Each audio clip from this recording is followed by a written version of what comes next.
भाऊ, लोकांना शेळीपालन हा मुळात विषय एकदम अडचणीचा वाटत असतो आणि तुम्ही हा एवढा अडचणीचा विषय, तर याविषयी तुम्हाला आवड कशी निर्माण झाली?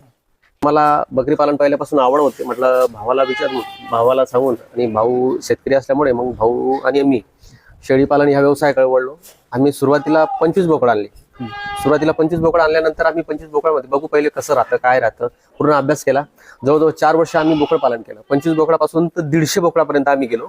मग मी सोजत जातीचा चांगला अभ्यास केला आणि पहिल्या 4-5 वर्षापासून मी सोजत जातीमध्येच करत होतो. का की बकरी ही दिसायला खूप सुंदर आहे, सफेद असल्यामुळे तिला दिसायला खूप सुंदर, आणि ईदला खूप मागणी आहे. या बकरींचे जे पिलं आहे, उदाहरणार्थ आपण बोकड म्हणतो, ईदचे बोकड तयार करणे, त्याला खूप चांगला भाव असा मिळतो आणि जास्तीत जास्त नफा मिळतो. तरुण आजकाल काय ना भरकटत चाललेला आहे, म्हणजे जॉब नसल्या कारणाने कुठेतरी छोट्या मोठ्या लेवलने काम करतोय. तर हा तुमचा इतका कमर्शियल पद्धतीने तुम्ही फार्म जो उभारलेला आहे, जर कोणाला जर शेळीपालनात करिअर करायचं असेल किंवा शेळीपालनात हा उद्देश म्हणून जर कधी करायचा असेल, तर मग करिअरच्या संधी कशा कशा उपलब्ध आहेत? म्हणजे करिअर म्हणून हा निवडू शकतो का शेळीपालन?